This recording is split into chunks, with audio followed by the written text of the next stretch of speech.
Are you a California tenant who is at risk of eviction? Have you received paperwork from your landlord that says that you're going to be evicted?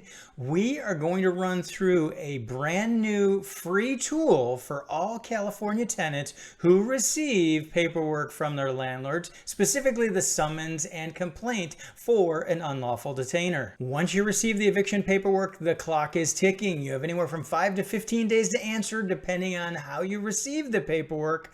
This tool, the Tenant Power Toolkit, will help you draft the answer you need to file. Hey there, Christian Walsh, real estate agent with Wire Associates. We have been helping tenants and landlords during these crazy days in California, and this brand new tool helps all across the state of California tenants who are facing eviction. This free tool is a collaboration amongst many groups, including the Debt Collective, the LA Tenants Union, attorneys like Gary Blasey, and more. We're going to give you a quick tour of the Tenant Power Toolkit website, show you how to use it, and also where to turn for legal assistance when you've filed your answer. Remember, we can't give tax or legal advice ourselves, but for the most honest and up-to-date real estate advice, subscribe to this channel. We're going to take a quick run through the Tenant Power Toolkit website. It is a very easy to use tool for those who are facing an unlawful detainer. We have a link below so you can go to it directly, or just type in tenantpowertoolkit.com.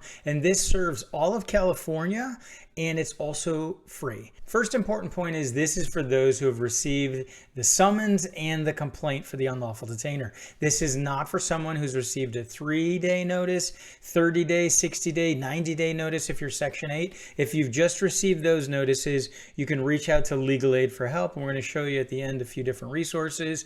This is if you've received the summons and the complaint.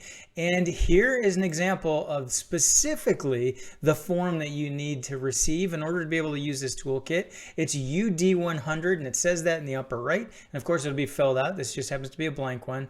And then at the bottom in the corner, it'll say revision September 1st, 2020. That is the specific form you need to receive. There will be other paperwork with it, but you'll need this, and you'll need the summons as well. You're going to sit down with these. It'll all be filled out. This happens to be a blank one.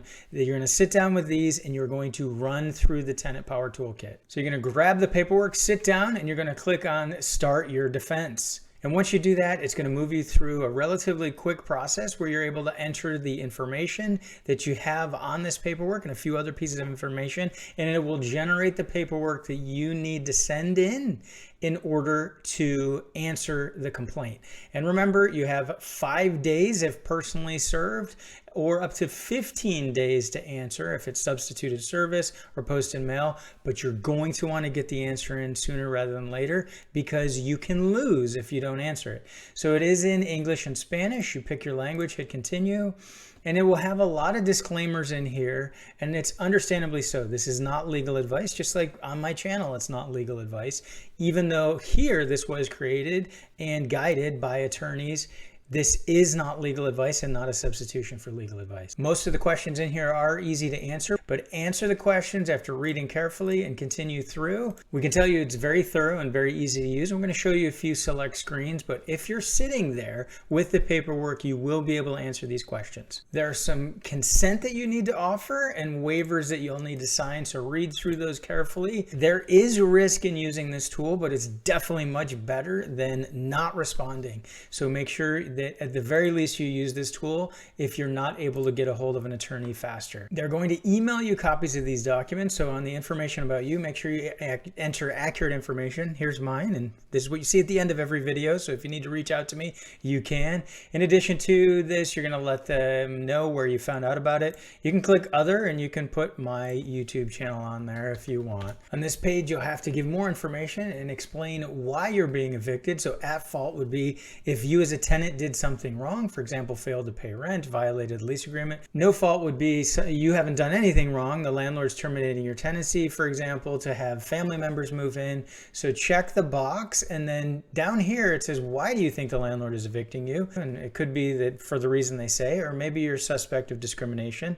So go ahead and answer the questions here. On the next page, you'll ask a little bit more information, including has the landlord tried to do any of these? And that is lock you out, turn off water, electricity, threaten threatened or intimidated you. These are all illegal actions and they're considered harassment. So this would be something that would be relevant to include with the answer. And again, this is why it's important to sit down with the paperwork, because they will actually help you figure out exactly which sections to use in order to fill out certain parts of the answer. So definitely make sure you have the paperwork in front of you and follow along carefully. Look at what they're calling out so that you can fill out the box properly. This is to help you figure out where the court is located, which county. And here they talk about Los Angeles because this is one of the key differences. If the property is located in Los Angeles County, they're able to actually electronically file this paperwork. Any other county besides Los Angeles in the state of California, you're going to actually have to go to the court and deliver this paperwork, and we'll show you exactly what that process looks like as well.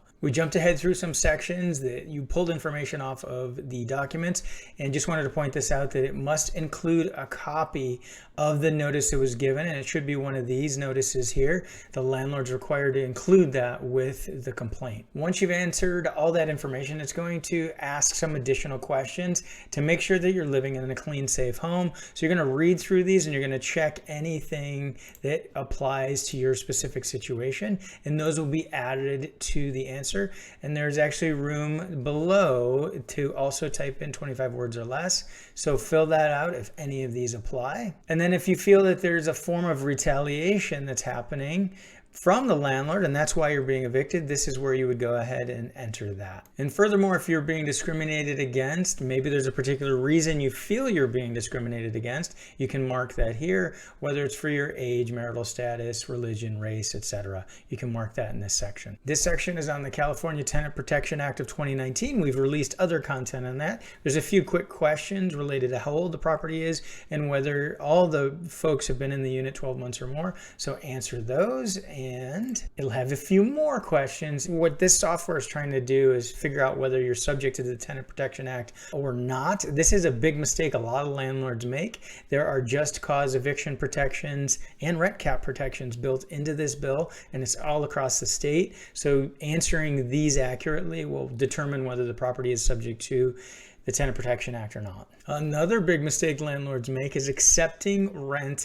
after the notice is expired. So if the landlord accepted any money beyond the 30, 60-day notice, for example, then that notice may be invalidated. So answer this one to the best of your knowledge. You'll answer a few more questions, then you get to this consent page where you can decide whether your information will be shared with researchers, anti-eviction organizers, and tenant unions. You get to decide if you want that information to go to them. Once you're done, you're going to get an email copy of the paperwork, and you're also going to be able to download a copy of it, but you're not yet finished. If you're in Los Angeles County, you will be able to electronically file. Anywhere outside Los Angeles County, you're going to have to actually print copies and deliver them, and they run through the process here. It's in their frequently asked questions. I recommend you click here to print these directions, because when you do that, it's actually much easier to read. You are going to have to print out multiple copies, and it will depend on whether you're doing a demand for a jury trial, if you're trying to get fees waived. It's broken down in this document very clearly what needs to happen next, but you're not done answering the complaint once you download the paperwork. You must now file the paperwork in order to answer to the complaint. Where to turn for legal assistance. So this would be in every case you receive something from your landlord. So this would be if you receive that 3-day, 30-day, 60-day, 90-day notice from your landlord, you're going to want to turn to an attorney. If you receive the summons and the complaint, you can use this tool, but also reach out to an attorney. And after filing the paperwork, if you use the Tenant Power Toolkit, you still need to reach out to an attorney. You absolutely need an attorney's help. This is one resource that's recommended by the Tenant Power Toolkit through Legal Services Corporation. You can search for local, free or low-cost legal assistance, and we have a link below for that. And the other one is lawhelpca.org. We've talked about lawhelp.org as well. It will help you find a local attorney that you can turn to, and it really covers all aspects of legal assistance, but specifically what you're looking for is housing right now. Help with housing. If you're watching this video and you're being evicted, you need help with housing, and these are two resources you can turn to find legal assistance. Again, it's very important to file a timely answer to any paperwork you receive from the courts, and the Tenant Power Toolkit will help make that happen. Leave your comments below and let us know if you have any questions about the toolkit and how you're using it to answer an unlawful detainer. Make sure you subscribe to our free weekly email newsletter so you'll receive hot tools like this in your email inbox every Sunday. Check out this next video where we cover more tools for tenants and landlords in the state of California. Thanks for tuning in. This has been Christian Walsh, real estate agent with Wire Associates, and we want to hear from you.